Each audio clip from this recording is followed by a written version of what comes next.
bem-vindos a todos. Já estamos ao vivo no Facebook e haveremos de estar depois nas outras plataformas em diferido. Bem-vindos a todos. Tenho comigo o Álvaro Cidrais, a quem dou as boas-vindas. O Zé Pereira ainda não chegou, já bem, como dizia o outro, já bem.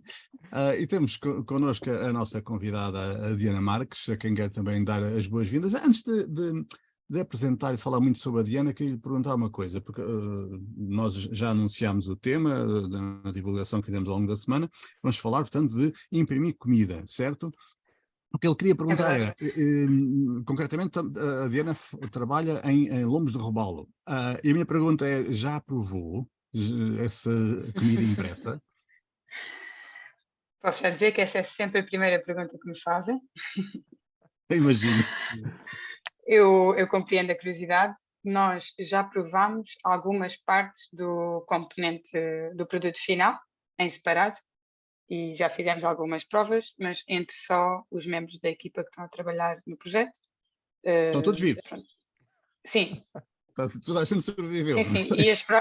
E a primeira prova que eu fiz já foi há um ano, uma coisa assim. Portanto, podemos dizer que está tudo Costumam bem. fazer análise regular? Vamos voltar do prazo. Então deixa-me dizer que a Diana é a senhora engenheira Diana Marques, tem uma licenciatura em Bioquímica, portanto pensou que Engenharia Bioquímica, não? Não, é mesmo bioquímica pura. Não estou enganado. Pela Faculdade de Ciências e Tecnologia da Universidade Nova de Lisboa. Depois fez um mestrado em Biotecnologia no Instituto Superior Técnico e fez uma tese de mestrado na qual desenvolveu, nesse mestrado, fez uma tese na qual desenvolveu esta ideia de fabricar peixe em laboratório. Em 2021, em plena pandemia, arrancou um projeto chamado Algae to Fish, com o objetivo de produzir filetes de robalo através da bioimpressão 3D. Isso depois levou a várias publicações, sobretudo 2 artigos científicos em revistas de muito destaque, e levou também a iniciar um doutoramento em bioengenharia no IBB, Instituto de Bioengenharia e Biociências, tem que dizer este nome bem, do Instituto Superior Técnico, onde o objetivo é o estudo e desenvolvimento de novas estratégias de produção de peixe, e eu sublinhei aqui as palavras produção de peixe, cultivado em laboratório. A sua investigação inclui a formulação de novas biotintas de base vegetal, eu vou querer saber o que é isto, que sejam compatíveis com células de peixe, manipulação de materiais vegetais, comestíveis e eletrocondutores. Inclui ainda a bioimpressão 3D, eletrofiação, isso eu acho que não quero saber o que é, e cultivo de células de peixe e diferenciação de células em músculo e gordura, e estimulação elétrica. Bom, isto tudo, diz a Diana que não vem da nave espacial Enterprise, é mesmo já ali de Oeiras, é isso? É verdade. Bem-vinda, Diana, muito obrigado por estar Obrigada. connosco. Explica-nos lá, mas que ideia é esta? Então agora vamos fazer fábricas de peixe. Já não estamos a falar de criar peixe em tanques, em aquacultura. Já estamos a falar de imprimir peixe, mas imprimir com quê? Percebe que eu tenho muitas perguntas, não percebe? Claro que sim, claro que sim. Quando é que é começar? Bem, primeiro, obrigada pelo convite, por estar aqui. Então, esta ideia, assim, pode parecer meio lunática, mas a agricultura solar, que é mais ou menos a área onde se insere então a produção deste tipo de alimentos, o que pretende fazer é produzir alimentos e qualquer produto que seja para a alimentação, como o bife, o filete ou outro tipo de alimentos, a partir de células animais, cultivando estas células animais e crescendo estas células animais, depois de certa maneira processá-las em um alimento. No nosso caso, nós utilizamos esta impressão 3D e trabalhamos especificamente no robalo. Ou seja, no nosso caso, nós estamos a utilizar células que foram isoladas de um robalo e quando se isola esta célula do robalo, produz, pronto, é preciso fazer uma investigação e um trabalho laboratorial e o que se produziu foi uma linha celular. Ou seja, nós temos células de robalo que neste momento se dividem indeterminadamente, infinitamente, ou seja, nós conseguimos manter a multiplicação destas células nas nossas condições, pronto, laboratoriais. E depois, se pensarmos o que é um filete de robalo, nós quando imaginamos um filete de robalo ou qualquer filete de peixe, o que nós vemos é geralmente músculo e gordura, talvez um outro tipo de tecido. Então o que nós tentamos é fazer, transformar estas células que nós temos e que se multiplicam bastante, nas células que geralmente estão nos filetes de robalo, ou seja, células de músculo, células de gordura, e este trabalho é feito por, por condições controladas nos nossos laboratórios e depois nós pegamos nestas células e utilizamos impressão 3D para fazer o fabrico do filete. Então vocês pegam num peixe, usam as células deste peixe, multiplicam essas células em laboratório, portanto não é em fábrica por enquanto, é em laboratório. Não, no nosso caso, nós Fase estamos a fazer investigação, certo? Mas não vamos ter isso no mercado amanhã. não é amanhã, mas é bastante breve. Na verdade, nós estamos a fazer a investigação, mas existem já existe uma grande movimentação a nível empresarial na área. Em 2022 foram contadas 156 empresas a nível mundial e, na verdade, há muito pouco tempo foram anunciadas a produção de 8 fábricas piloto só na Europa. Isso era a pergunta que eu ia fazer a seguir. Nós, quem? Não é só o técnico, há mais gente a nível mundial a trabalhar nisso, pelo que me está a dizer. Sim, exatamente. Há muito tempo? Por exemplo, o primeiro hambúrguer fabricado através destas técnicas foi lançado em 2013. Em 2013, é verdade, é o que nós chamamos do pai da agricultura celular. Este senhor chama-se Mark Post e na altura, quando ele produziu o hambúrguer, tinha sido pioneiro e o hambúrguer era muito caro. Ou seja, o hambúrguer custou na sua totalidade 200 mil euros, uma coisa assim. Pronto, um absurdo. É verdade, é verdade. Pronto, porque as técnicas que existiam não estavam não eram eficientes para produzir a larga escala, neste caso nem a pequena escala, mas até já existe uma empresa no mundo, só uma, que vende este tipo de produtos. Já estão à venda. Isso é muito mais à frente do que eu pensava. E isso leva-me à questão, e quem é que compra isso? Ou antes de chegarmos ao mercado, portanto, eu posso deduzir do que disse antes que pode-se imprimir todo o tipo de comida. Peixe, estão vocês a trabalhar, mas falou em hambúrgueres, portanto, carne também, legumes também, todo o tipo de comida. Sim, sim. Na questão a questão dos legumes até já é feita já há bem mais anos, que é uma coisa que nós chamamos de alimentação personalizada, ou seja, já existe impressão de legumes através de pastas por pessoas, por exemplo, que têm alguma deficiência a nível do trato digestivo, etc. E que Então essas pastas não são legumes moídos, basicamente, está a dizer que são impressas? Não, nesse caso sim, porque nesse caso não precisaríamos deixá-las vivas. No caso da carne cultivada ou do peixe, as tintas são completamente diferentes, ou seja, o que nós utilizamos para imprimir, na sua grande maioria, tem que ser as células e as células têm que estar vivas. O que nós utilizamos que é as tais biotintas, que mencionou há bocado, que são suportes, basicamente, que permitem que as células mantenham a sua vida, ou seja, que estejam vivas durante o processo da impressão. Eu também posso fazer uma perguntinha ou duas. Eu também posso fazer uma perguntinha ou duas. Então não podes, deixa-me só acabar esta primeira, nesta sequência. O que é que eu queria perguntar? Então eu vou ali ao supermercado comprar um tinteiro, mas em vez de ser tinta azul é de robalo. É assim que... É esse o modelo de negócio? Não, na minha ótica não será esse. Esse parece bastante interessante, mas um bocadinho assim sci-fi.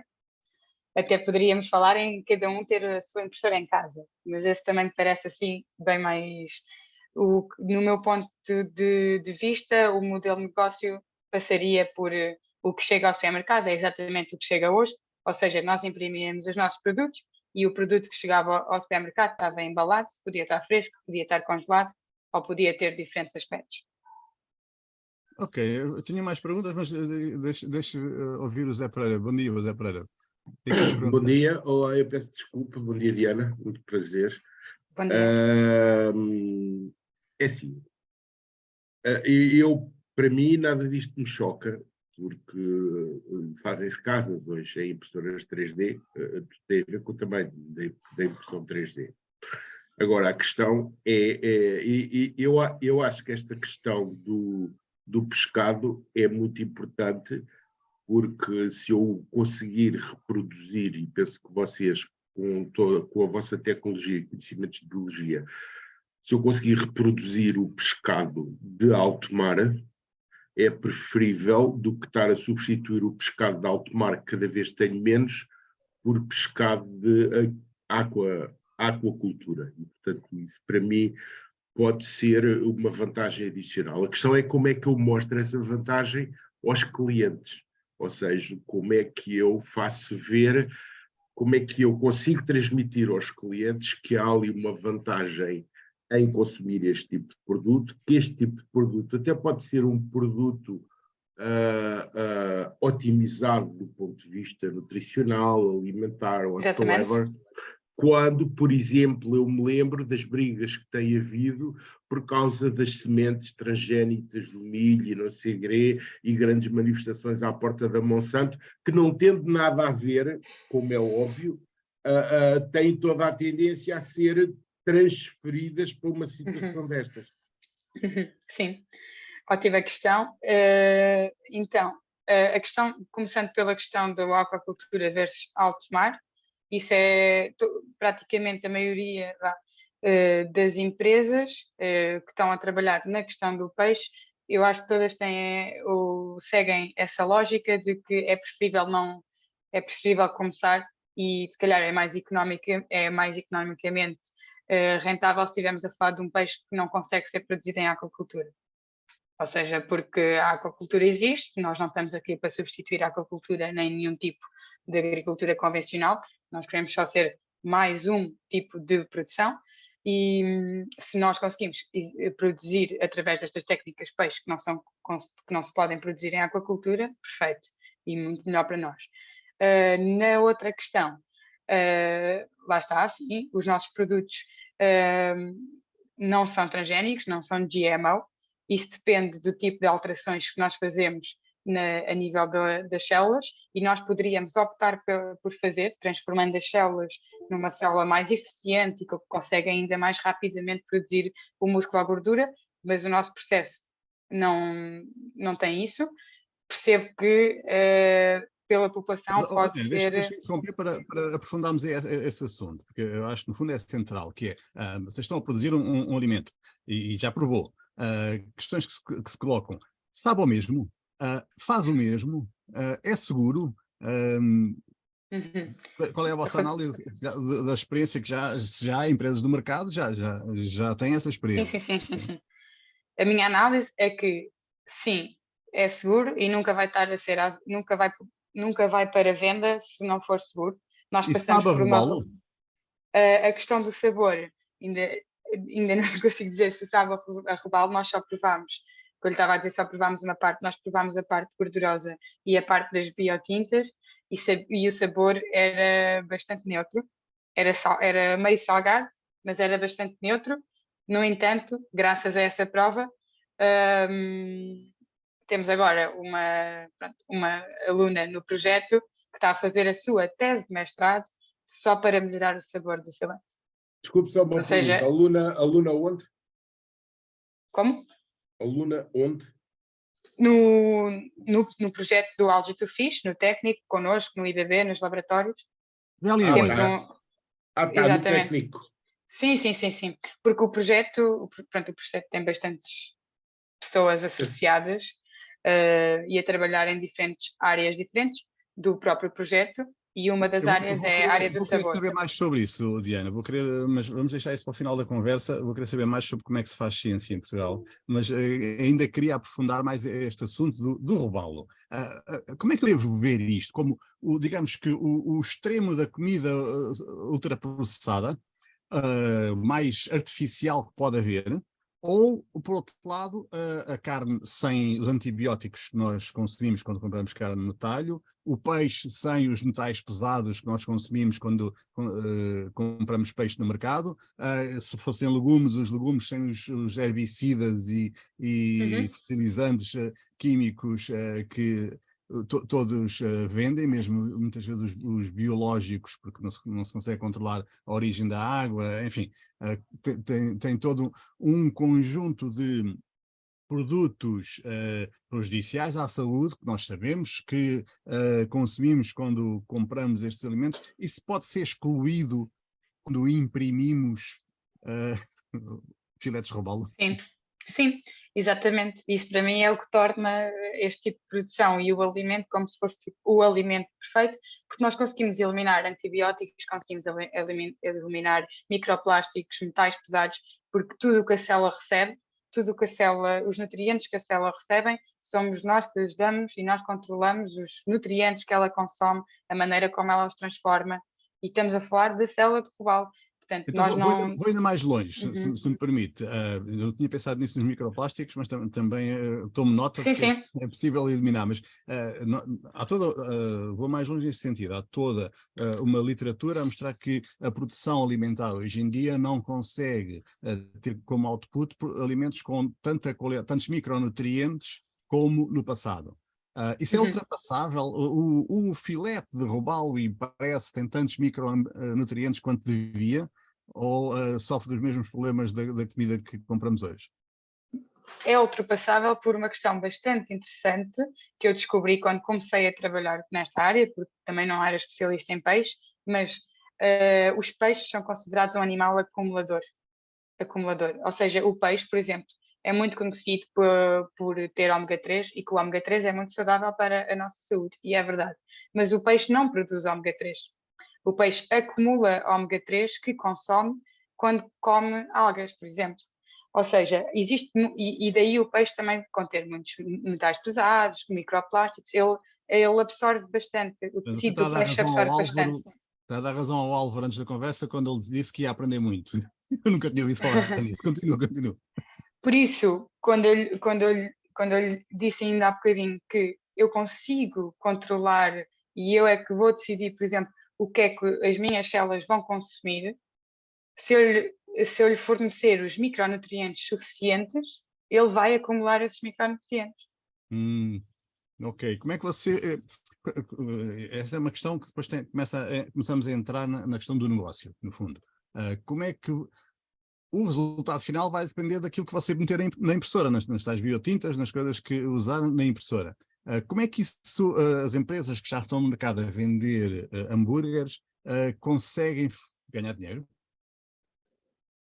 E para ganhar dinheiro não têm que reduzir a qualidade do que metem na impressora, no fundo? Ok, então, neste momento, nenhuma empresa está a apostar para já, quer dizer, nenhuma é falso, existe uma apenas no mundo a apostar na questão da bioimpressão.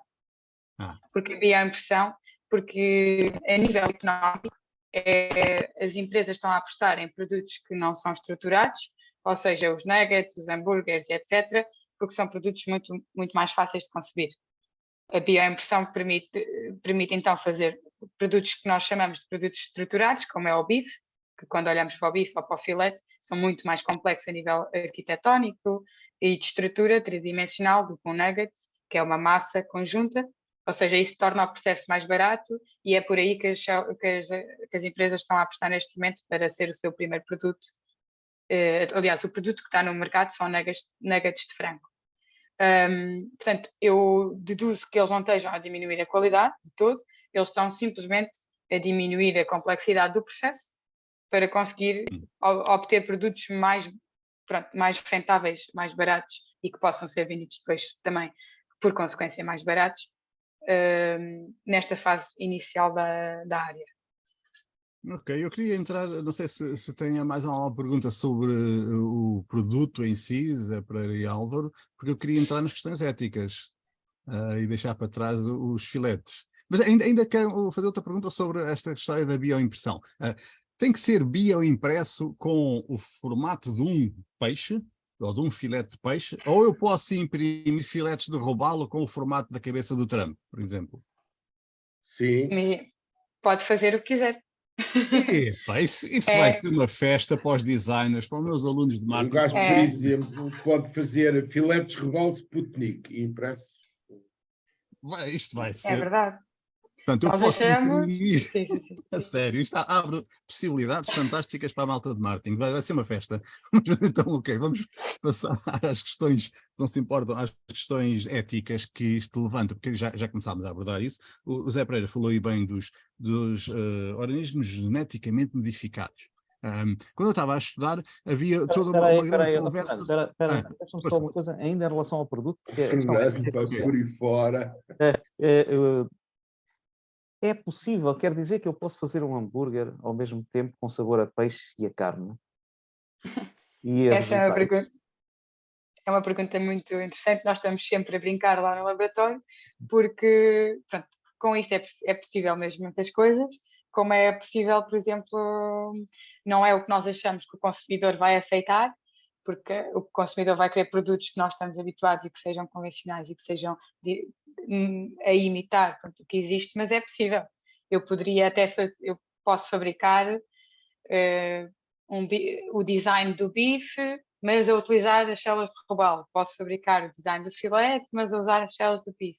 Posso fabricar um filete, um design X, mas com as células de salmão, com outro tipo de células. Diana, deixe-me só fazer uma pergunta. Ou seja, isto então é universal. Isto é universal, ou seja, é possível produzir um alimento que se adapta de uma forma à Indonésia, outra forma a Timor, outra forma a Portugal, pronto. E o que pode ser muito interessante. E até estava a pensar noutra coisa, que é inclusivamente isto, pode produzir alimentos para os próprios animais. Ou seja, podemos multiplicar de novo animais, não na perspectiva de os comer, mas na perspectiva de os ter, de recuperar a biodiversidade. Isso é uma ótima questão levantada, porque até existem empresas já que, pronto, são startups que estão a fazer, por exemplo, pet food a partir destas tecnologias. Deixa-me posso só colocar aqui uma questão antes do Fernando partir para as questões éticas, porque isto acho que vai impactar com as perguntas do Fernando. Ora bem, com toda esta flexibilidade e esta amplitude tecnológica, desculpe lá, eu não comecei de princípio. Qual é a sua área de estudo, especialidade, biotecnologia, biomédicas, quê? Biotecnologia, neste momento bioengenharia. Ok, muito bem.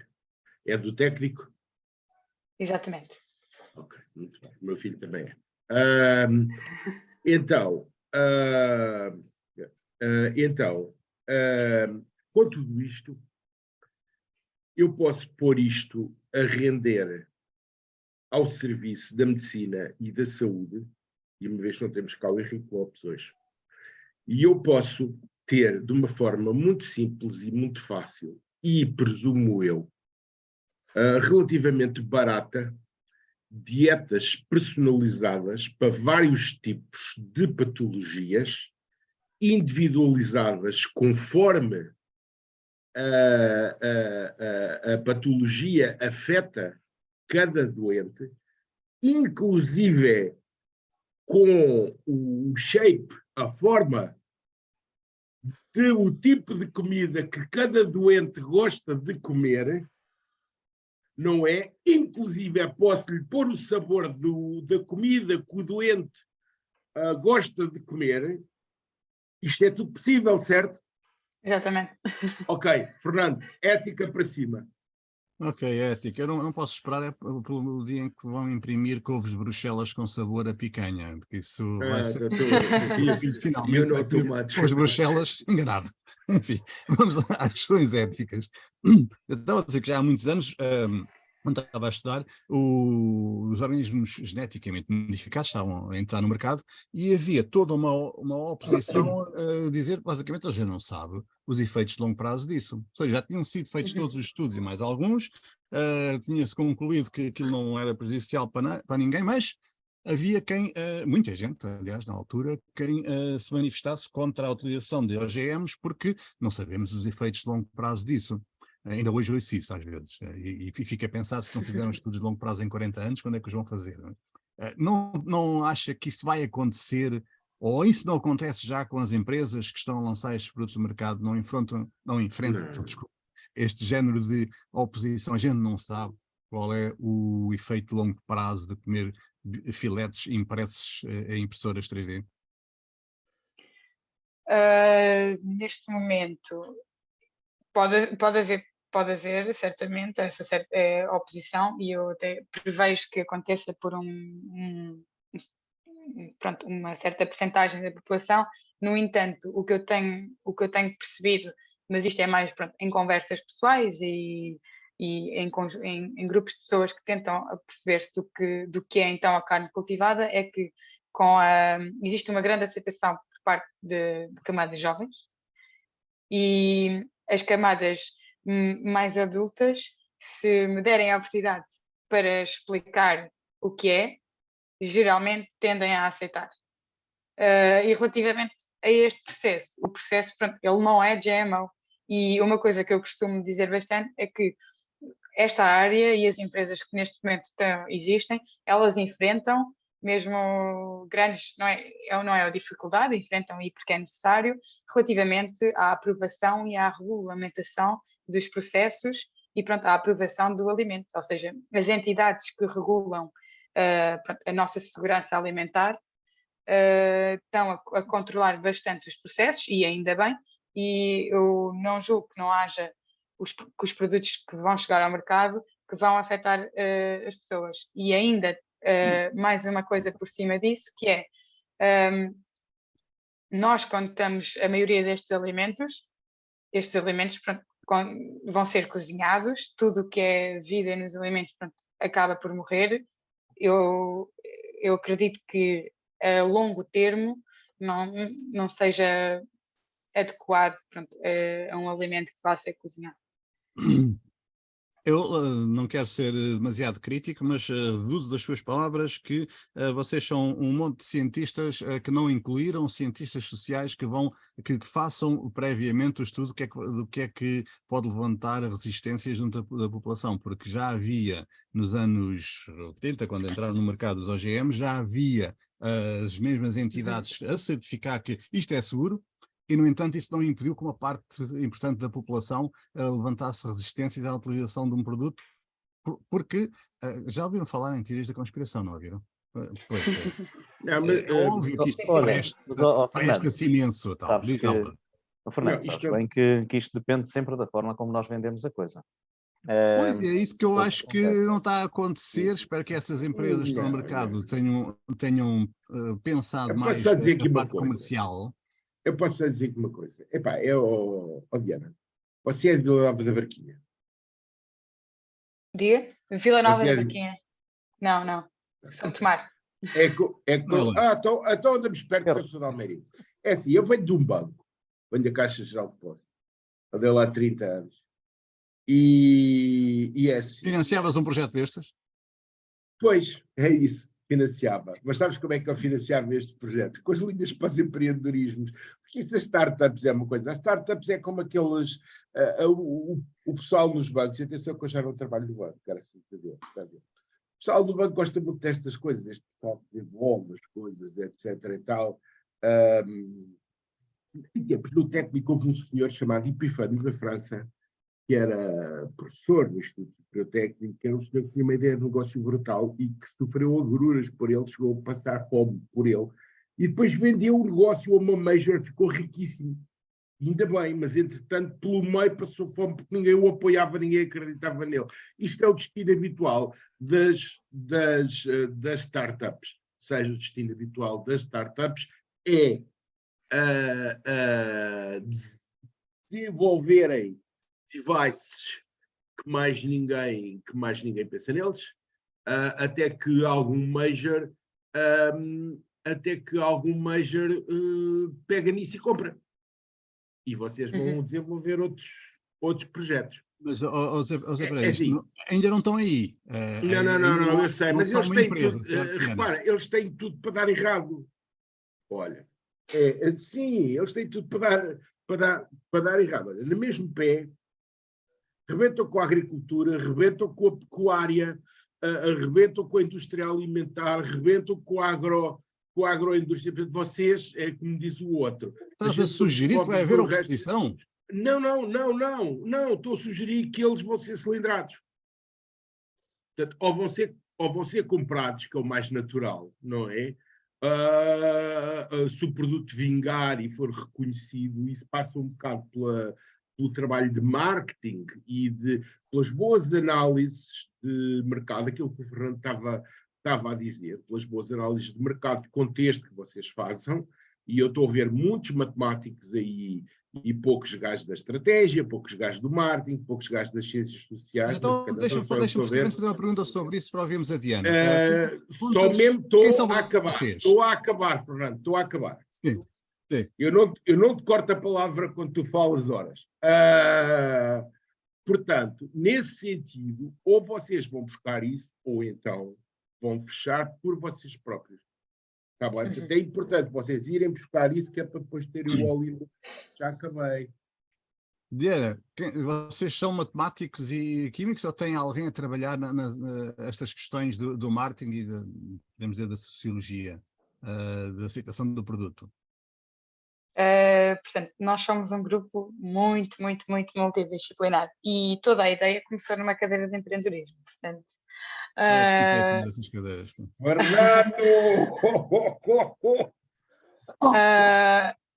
Mas, por exemplo, nós na nossa equipa, nós temos, pronto, eu sou de biotecnologia e bioengenharia, temos um engenheiro mecânico que nos ajuda na parte toda da impressão 3D.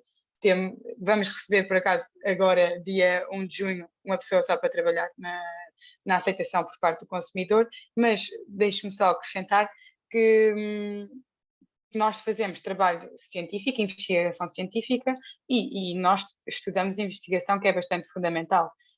A nossa investigação, neste momento, não foi financiada para nós desenvolvermos um produto e para pensar só na venda desse produto. Nós estamos a fazer investigação muito fundamental acerca de como desenvolver esta tecnologia e torná-la eficiente. No entanto, as empresas que o estão a fazer, porque pronto, nós não somos uma empresa neste momento, as empresas que o estão a fazer têm diferentes áreas dentro das startups e das empresas em que estão a fazer, evidentemente, tackle de todas essas áreas, e existe mesmo organizações já não governamentais e bastante renomeadas, como é o exemplo da Good Food Institute, New Harvest, especialmente a nível, pronto, dos Estados Unidos da América. Existe uma organização não governamental que todos os anos lança estudos sobre aceitação por parte dos consumidores, sobre sustentabilidade do processo, sobre muitas dessas questões que o José levantou. Mas isso leva-me à questão final, porque temos que, entretanto, encerrar, mas eu não queria acabar sem lhe perguntar, ainda na sequência de quem são vocês, lhe perguntar, pelo que eu ouvi, afinal concluo que ainda há cientistas em Portugal. Eu pensei que tinham imigrado todos, mas conheço tantos que imigraram, mas já não havia ninguém cá. Como é que se financia a ciência, como é que se mantém em funcionamento um grupo de investigação em Portugal? É como o Mariano Gago mandou. Coitado do senhor. Pois. Ainda estás a culpá-lo. Deixa eu ouvir a Diana. Acabou com as carreiras de investigação, não o hei de culpar. É verdade, mas está cada vez, é preciso muita motivação e é preciso querer muito trabalhar na área para ficar. Existe muita gente a trabalhar na investigação, existem muitos cientistas a fazer investigação de mesmo muita qualidade e muito complexa. Sim, talvez alguma pena que não seja tão vista, ou que não seja, pronto, dado o devido valor, e alguns, sim, e a sua grande maioria talvez vá para fora. Duas ou três perguntinhas rápidas. Uma pergunta chata: que idade é que tens? Eu tenho 24 anos. 24 anos. És bolseira? Pergunta às senhoras, pá. Sim, eu estou com uma bolsa da FCT para fazer o meu doutoramento. És bolseira há quanto tempo? Estou no meu segundo ano de bolsa. Ok, estás a descontar para o IRS e para a Segurança Social? Ainda não. Ok, não mais questões. É assim que tratamos os cientistas, não é? É verdade. uma coisa que eu estou sempre a dizer... Cambada, desculpem lá. A Diana, pronto, podemos ver isto pela perspectiva negativa, mas podemos ver isto pela perspectiva positiva. A Diana e toda a equipa dela tem já neste momento na retaguarda um conjunto de interessadíssimos em explorar toda esta área, porque isto é um futuro claríssimo. E, portanto, inclusivamente as pessoas que fazem investigação nesta área, se calhar não têm que ser olhadas como investigadores que têm que ser financiados. Eles são autofinanciáveis em múltiplos aspectos. É só uma questão de bater à porta certa. Porque o potencial que vocês evidenciaram aqui... Estás a dizer que a Diana não sabe a que portas bater. Não bateu às portas certas. Não, Diana, a Diana está a bater Diana, às portas certas. Tem ido a calls de investimento? Sim, eu posso... Não, eu posso...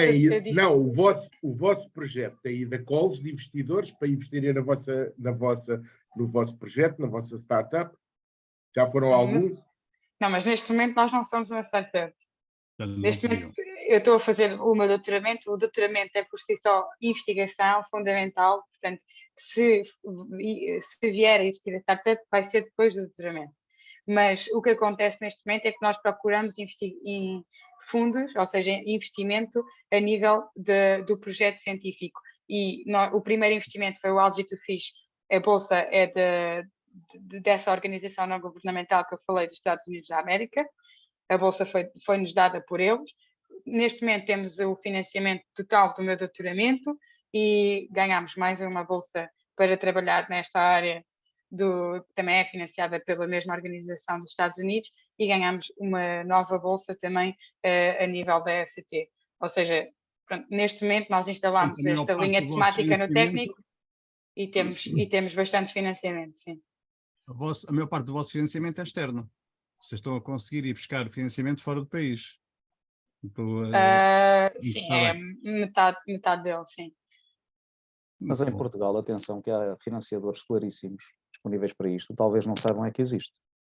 Pois, mas para isso tem Eu que identifiquei aqui neste momento já 3, portanto, não contar histórias. Também, se calhar, posso acrescentar que existe uma empresa em Portugal, uma startup disto.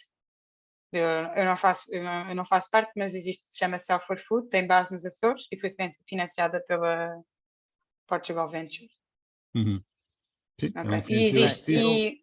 Neste momento há 3 explicar ao Álvaro, só para explicar ao Álvaro e ao Zé Pereira que esses financiamentos já são possíveis depois de eles decidirem criar uma empresa, ou pelo menos tomarem, tem que ter criada, mas tem que ter... Sim, exatamente. E existe também... que a gente conhece bem a Portugal Ventures. Certo? Okay. Eu não queria entrar por aí, mas... Existe também uma outra, que eu não lhe sei falar sobre o financiamento, eu só conheço a senhora que fundou a empresa, que também é de uma... Por acaso não entramos por aí hoje, mas esta área também permite fabricar pelas mesmas técnicas, não só alimentos, mas, por exemplo, pele e couro animal para vestuário. Então existe uma startup que se chama Corium Biotech, no norte de Portugal, a trabalhar para fazer pele de animais exóticos. Ok. Isso tem realmente aplicações imensas. Vamos ter que ficar por aqui, com muita pena, porque de certeza todos temos ainda montes de perguntas para fazer, mas de certeza que vamos voltar a ouvir falar muito de bioimpressão de comida e da Diana Marques. Álvaro, já aprendeste alguma coisa depois disto tudo que possa melhorar a tua vida? Eu criei um conjunto de novas redes neuronais no meu cérebro, que não existiam, por culpa da Diana. Portanto, fico feliz. Sim, exatamente. É interessante ver, e é mesmo muito agradável ver, que uma miúda de 24 anos, uma criança, ensina aqui uma cambada de velhos sobre aquilo que podem ser os futuros do desenvolvimento de uma sociedade. E eu acho que esta é uma realidade em que nós estamos a conviver hoje em dia, e fico aqui, digamos, uma primeira abordagem a um caminho, claramente, que é um caminho de futuro, que vai ter impactos fortíssimos na economia, na sociedade e também na saúde. Nós não abordamos aqui um tema, mas que é um tema, aliás, o Zé Pereira tocou em certa medida, que é um tema crucial, que é o tema da nutrição. E dentro da nutrição, isto quer dizer, por exemplo, termos impactos no aumento da longevidade das pessoas por causa do aumento da sua qualidade de vida. Quer dizer, se calhar, conseguirmos produzir a nível mundial sem poluição aquilo que hoje em dia não conseguimos, que são coisas muito interessantes, porque habitualmente nós, a agricultura convencional. A agricultura convencional é pura e simplesmente a maior destruidora do planeta nas condições da água e nas condições do solo, que são o suporte da vida. E dos gases de efeito de estufa, é só... Já para nem falar nesse, exatamente. O interrompimento. Mas... Não, é mesmo isso. E, portanto, a produção agroalimentar hoje em dia já começa a ser considerada por muitas áreas de investigação científica como uma das áreas mais críticas da destruição do planeta. Portanto, encontrar alternativas para estas formas de produção é claramente uma proposta que aqui está em cima da mesa e que a Diana nos traz com toda uma equipa de investigação e com todo um sistema mundial de partilha de informação para produzir novas soluções. Portanto, esta questão da nutrição e a questão alimentar pode chegar a impactos do tipo facilmente chegarmos aos 120 anos de vida, em vez de estarmos nos 80, e de uma vida com maior qualidade. Porque uma das questões cruciais do envelhecimento é a nutrição alimentar. A outra questão é a fome, e ainda no outro dia o Henrique referia isto, o Henrique Lopes. Temos mais de 1.000 milhões de pessoas a morrer de fome, ou a sofrer de fome todos os dias no planeta. E, portanto, conseguirmos construir fábricas que, de forma ética e responsável, produzem estes alimentos para, pelo menos, suprir as necessidades nutricionais destas pessoas, isto é algo que pode mudar muito todo o sistema. Agora, é evidente que isto é uma mudança crucial em todo o sistema. E eu estava aqui a equacionar questões como, por exemplo, quem é que vão ser os produtores? E, claramente, a distribuição vai ser uma das principais entidades de produção também deste sistema. Então, o que é que acontece aos produtores atuais? Eram os tais inimigos que o José Pereira há pouco estava a chamar a atenção. Vai haver aqui muita gente a não querer que estes projetos vão para a frente. Mas nós podemos dizer também, se trabalharem numa lógica de cooperação e de inteligência de uma nova sociedade, que estas organizações e estas pessoas podem estar integradas claramente neste sistema. Aquilo que me estava aqui a questionar muito era exatamente os aspectos éticos, não no sentido negativo, mas, por exemplo, no sentido positivo, francamente positivo. Ainda hoje eu estava aí a questionar, por uma pergunta que apareceu no Facebook, se era ético comermos os bifes que comemos atualmente porque matamos os animais. E não é ético, mas nós nunca refletimos sobre isto. E, portanto, se calhar também isto leva-nos a uma predisposição para uma outra ética e para uma outra sociedade. E, portanto, é muito agradável mesmo ver que uma investigadora científica, desculpem, eu não vou comer este cão também, estraga-me aqui algumas coisas, ter uma miúda... Liberdade de expressão para os animais carinhosos. Exatamente, deixa estar, olha, pronto, vou ter que fechar a porta, coisa que para. Mas ter aqui uma miúda que, integrada no sistema de investigação científica português e de formação e de educação, está a trabalhar em áreas cruciais do desenvolvimento de uma nova sociedade, deixem-me dizer, porque é um prazer imenso. E ver que estes velhinhos que aqui estão podem aprender uma nova sociedade e sonhar até com uma nova sociedade em função deste tipo de investigação científica que está a ser feita por estes miúdos loucos que se lembram de ficar em Portugal. Desculpem lá, mas é outra alegria. Mas ela ainda vai estar cá muito tempo. Sabes qual é o problema?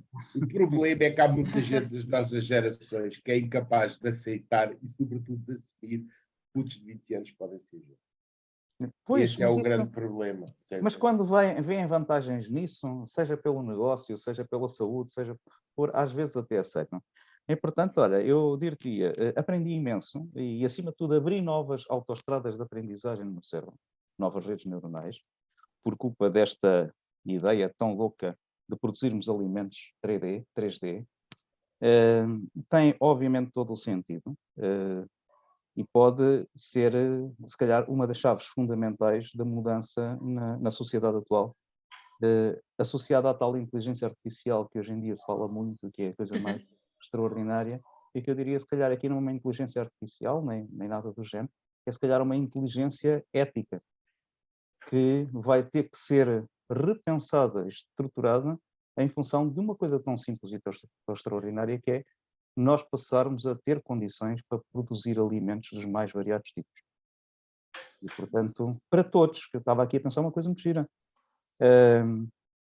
nós com isto podemos recuperar as espécies animais, os equilíbrios ecossistémicos, porque podemos criar alimentos, nutrientes mais adaptados a certas comunidades. Portanto, o impacto que isto pode ter numa sociedade que seja eticamente habilitada para estas novas realidades é, de facto, algo extraordinário e vale a pena pensar. E, portanto, Diana, muito obrigado. Obrigada eu pelas palavras. Por todas estas coisas que vocês estão a trabalhar. Zé Pereira, queres completar alguma coisa? Não, quer dizer, quero só muito rapidamente agradecer à Diana. Depois a gente vai ficar a falar aqui um bocadinho a seguir. Está bem. Ok, pronto, é só isso. Acho que é muito importante que estes projetos vão surgindo. É muito importante que a gente tenha alguma atenção e alguma ponderação nas expectativas. Eu tenho na primeira pessoa o caso do meu filho, teve 12 anos na Suíça, trabalhou para uma empresa de Taiwan, construiu um robô, também é do técnico, da Almac. Sabes o que é Almac, não sabes? E agora está a trabalhar na Escócia. Mas a gente já fala, de qualquer maneira, é muito importante também que os bancos, que as empresas, que os business angels olhem para este tipo de projetos e, sobretudo, quando olham as capitais de risco, ou sobretudo quando olham para estes tipos de projetos, não olhem só à maneira dos bets, que é, olham para o nome da universidade, olham para as competências que não percebem nada delas e olham para o nome para o apelido dos familiares e pouco mais. Olhem, vejam para lá. Eu conheço vários projetos, estou-me a lembrar especificamente agora de um da Universidade da Beira Anterior, que nunca foi para a frente, porque os rapazes até tinham um bocado de cara de pacóvios, mas o problema era que eram dois génios que ali estavam, e toda a gente lhes fechou as portas. E isto é muito importante, é como eu dizia há bocado, há muita dificuldade para muita gente entender que um puto de 20 anos pode ser um gênio, e que deve ser apoiado. Eu tenho ideias muito específicas aí, precisas acerca disso, forjadas na experiência que não os vou dizer agora aqui. De qualquer maneira, atenção, pés bem assentes no chão e façam sempre a leitura 360 do assunto. A tendência é muitas vezes nós assentarmos na nossa área de conforto, que é a área que a gente domina melhor. Não se esqueça que um doutorado é um PhD. Filosofia Doutor sabe falar de tudo. É isso que a menina está destinada. Está bem? Muito obrigado. Obrigada. Menina Diana, muito obrigado. Pegando na palavra do Zé Pereira, muito obrigado, menina Diana, por estar connosco. Isto é realmente, como os meus colegas disseram, um tema que vai mudar muito a sociedade e não podemos, obviamente, abordar tudo, porque isto levanta algumas questões de enorme potencial na área da distribuição alimentar. Só dizer que o planeta já hoje em dia produz alimentação suficiente para 10 mil milhões. E, no entanto, há muita gente que passa fome, porque entre a produção e o local de consumo há problemas difíceis de resolver com a distribuição. A possibilidade de imprimir a comida junto dos locais de consumo vinha resolver, ou virá, pelos vistos, virá mais depressa do que pensamos, resolver uma grande parte desses problemas, portanto tem potencial enorme. Mas também tem um potencial de disrupção da sociedade enorme. O Zé Pereira falou aqui uma série de indústrias que basicamente podem ficar no desemprego. Estou a exagerar, obviamente haverá sempre quem crie porcos e vacas e não sei o que mais, mas a grande parte dessa produção poderá ser substituída e, portanto, haverá grandes alterações na sociedade.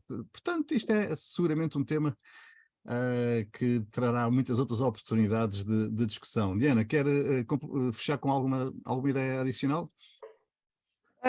Pronto, fechar só com uma final e breve opinião minha em relação a esta área. Eu acho mesmo, e do que eu conheço da área, que pode ser uma área revolucionadora a nível da sustentabilidade, da saúde humana, como nós falámos, e muito da ética, e acho que vai estar sempre a par com as agriculturas convencionais, mas prevejo realmente algum sucesso para este nível de produção também e espero que ele seja executado e posto em prática em breve. E obrigada pelo convite. Não, obrigado, Diana, por estar connosco. Obrigado.